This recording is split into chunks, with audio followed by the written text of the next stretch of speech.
Hello साथियों, welcome to शिक्षा empire. मैं अली आप सभी का स्वागत करता हूं आपके अपने परिवार शिक्षा एम्पायर में। तो कैसे हैं आप सभी, जल्दी से कमेंट करें, बताएं। और आज की जो क्लास होने वाली है साथियों, बहुत ही मजेदार होने वाली है, बहुत ही तल्लीनता के साथ में क्लास को अंत तक देखना है। और आज की क्लास में तुम्हें वो क्वेश्चन देखने को मिलेंगे जो कि बिल्कुल डायरेक्टली एग्जाम ओरिएंटेड क्वेश्चन होते हैं।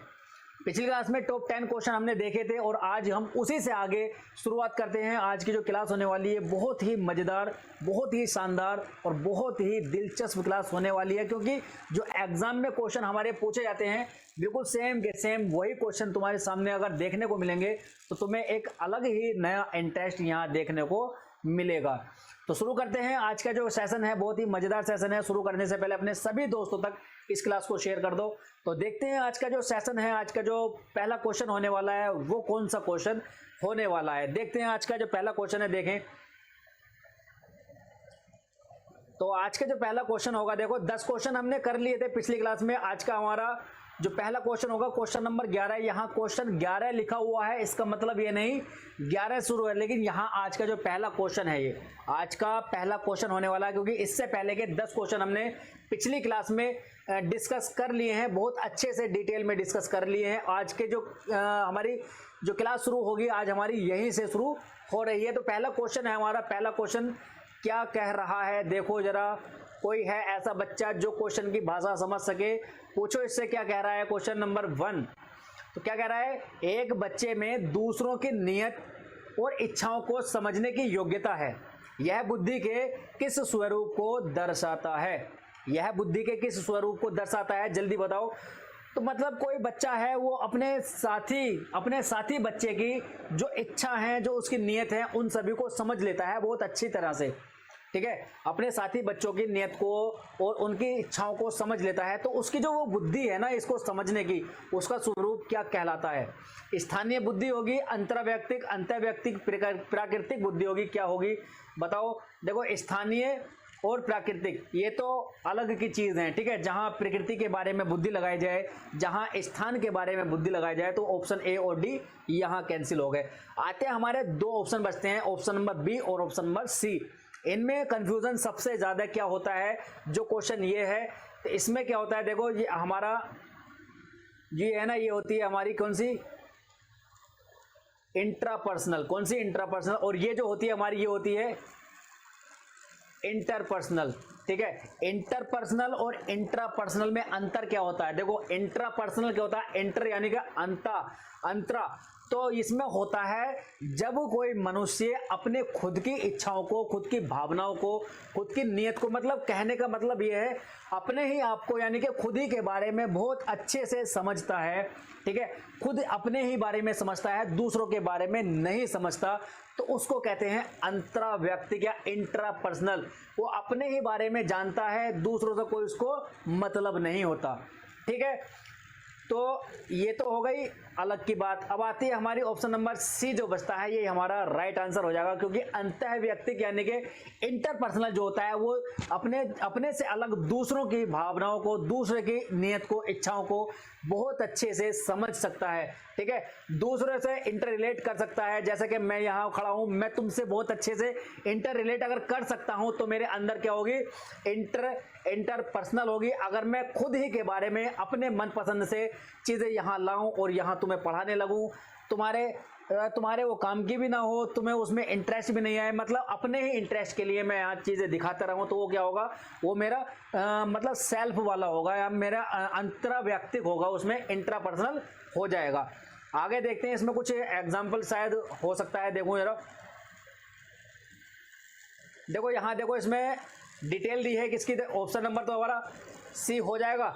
ठीक है, लेकिन इसमें क्या, अंतर्वैयक्तिक बुद्धिमत्ता स्वयं को यानी कि खुद को पूरी तरह से समझने और अपने जीवन और भावनाओं को प्रभावी ढंग से या इफेक्टिव वे से नियंत्रित करने में सक्षम होते हैं। अपने आप को नियंत्रित करते हैं, अपने आप के अपनी भावनाओं को समझते हैं, ये होते हैं इंट्रापर्सनल। कौन से, इंट्रापर्सनल। लेकिन हमारा आंसर कौन सा है, हमारा आंसर है इंटरपर्सनल, जो अपने के अलावा सामने वालों की इच्छाओं को भी अच्छे से समझ सकते हैं। तो पहला क्वेश्चन हमारा हो गया है। क्वेश्चन नंबर 12 है, राष्ट्रीय शिक्षा नीति 2020 में निम्न में से कौन सा कथन प्रस्तावित है। अपनी मातृभाषा में शिक्षित होना शैक्षिक और प्रौद्योगिक उन्नति में बाधक है। काट दो इसको, तो बाधक नहीं होती। मातृभाषा में अगर कोई बच्चा सीखना चाहता है, पढ़ना चाहता है, तो वो उसकी उन्नति में, उसके प्रोग्रेस में बाधक नहीं होता। ठीक है।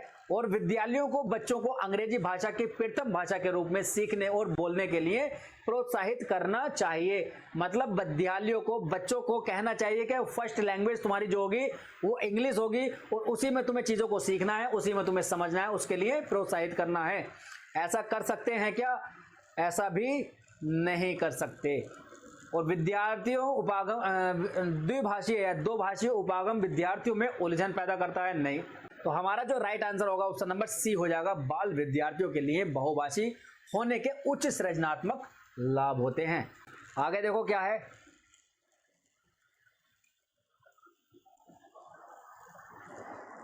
क्वेश्चन नंबर 13 हमारे सामने आता है। क्वेश्चन नंबर 13 देखो, क्वेश्चन नंबर 13 है जेंडर भूमिकाएं क्या होती हैं? जेंडर भूमिकाएं क्या होती हैं?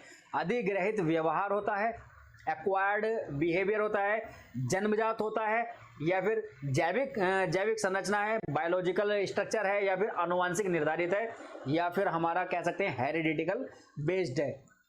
तो क्या होता है जल्दी बताओ। जो जेंडर होता है, जो आजकल चीज़ों को समझा मतलब यही चीज़ ज़्यादा देखी जाती है कि तू लड़का है तू ये काम नहीं कर सकता, तू लड़की है तू ये काम नहीं कर सकती।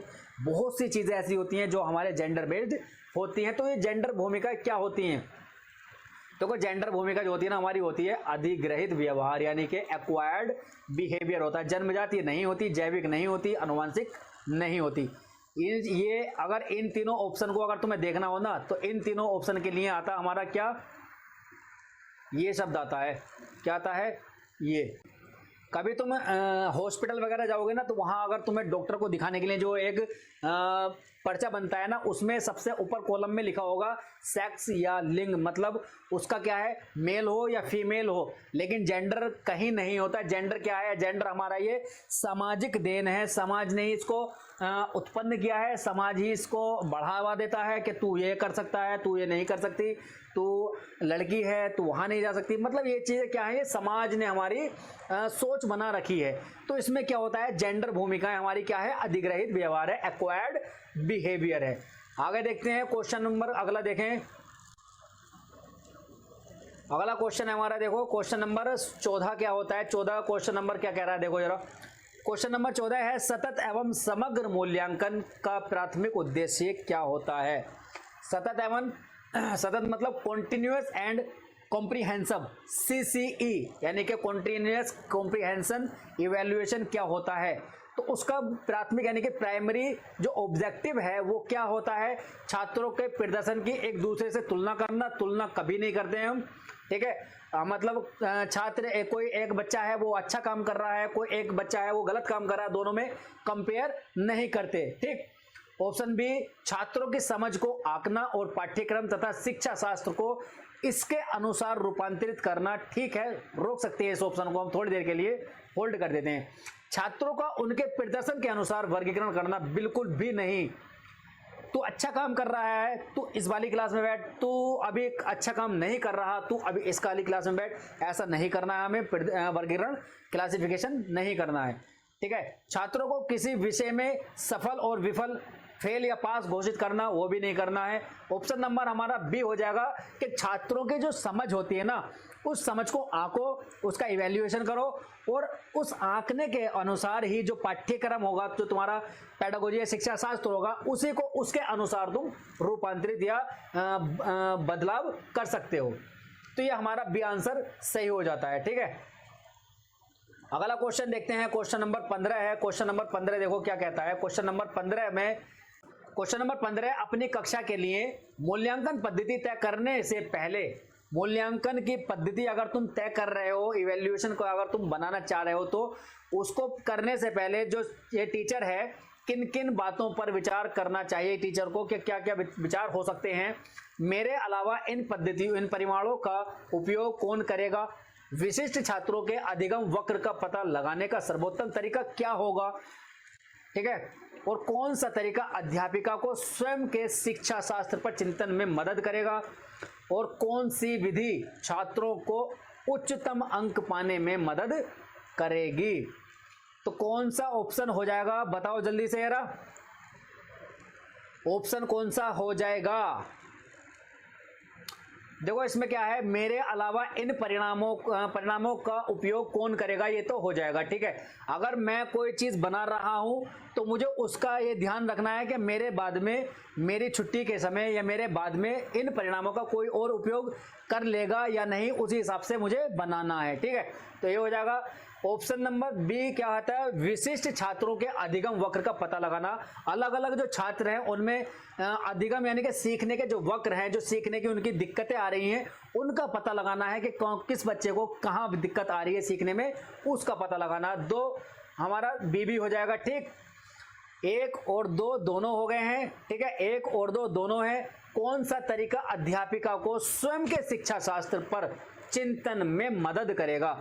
ऐसा कौन सा तरीका है जो अध्यापिका को खुद की शिक्षा छात्र जो वो पढ़ाना चाह रही है उसके चिंतन में मदद करेगा?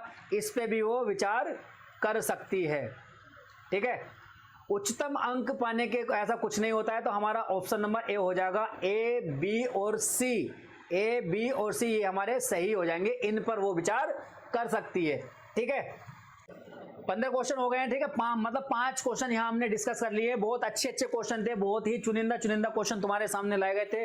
ठीक है, ज्यादा बड़ी क्लास नहीं रखनी है, छोटी छोटी क्लास ही रखनी है, क्योंकि चीजों को अच्छे से तुम समझ भी सको। और कम से कम ऐसा नहीं है कि ज्यादा 10-12 मिनट की जो क्लास हुई है इसमें मैं हो सकता था तुम्हें 5 नहीं 10 क्वेश्चन भी करा सकता था, लेकिन ऐसा नहीं है कि टिक लगाना है और भागना है, चीजों को समझना भी है। ठीक है, टोटल मिलाकर पिछली क्लास को और इस क्लास को मिलाकर 15 क्वेश्चन हो गए हैं। दोनों क्लास के क्वेश्चन को देख लेना, बहुत अच्छे क्वेश्चन है। अगली क्लास में टॉप 5 क्वेश्चन और बचते हैं, उनको भी डिस्कस हम कर लेंगे। ठीक है, तो क्लास कैसी लगी? उम्मीद करता हूँ चीज़ों को समझ में आया होगा, बढ़िया क्लास लगी होगी, और अपने सभी दोस्तों तक इस क्लास को शेयर कर दो। और मिलते हैं अगले सेशन में, तब तक के लिए हंसते रहें, मुस्कुराते रहें, अपना और अपनों का बहुत सारा ख्याल रखें। धन्यवाद, टेक केयर, बाय, जय हिंद।